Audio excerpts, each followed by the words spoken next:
Afternoon everyone, ipapakita ko lang sa inyo yung place namin dito sa barangay San Agustin, Mabatang Leyte.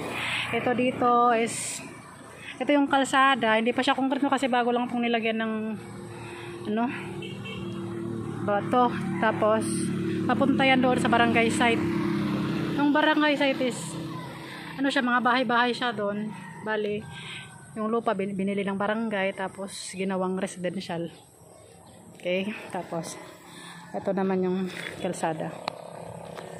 Kita ko sa inyo. Yan. Bali, may poste pa dyan. Di pa nakuha ng liyek ko. Okay. Ayan. Yung tindahan na yan, tsaka yung bahay na yan. Bahay ng kapatid ni Mother. Tapos, yung bahay na yan. Napakasayang na bahay, no? Bahay ng parents ni Mother, pinabayaan. Sayang, napakalaking sayang, no? Ayan pa yung mga vacant lots dyan. Okay. Ayan na dumadaan, pinsan ko yan.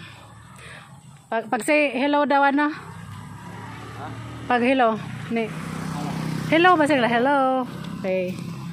Bali yung kalsada naman, 4 lanes na siya. Pero, di pa tapos yung shoulder lane. Mate ka? Okay. Pinsan ko yun na dumaan. Dito rin, yan, kulang pa ng shoulder lane. Tapos, ayun naman na bahay.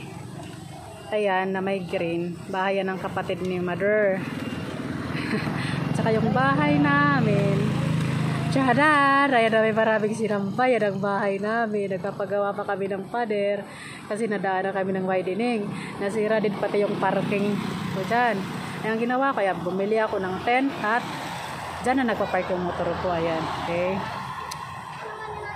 So, yung highway doon.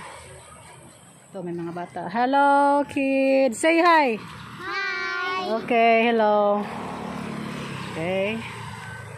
Enough for this afternoon. Thank you for watching and bye-bye.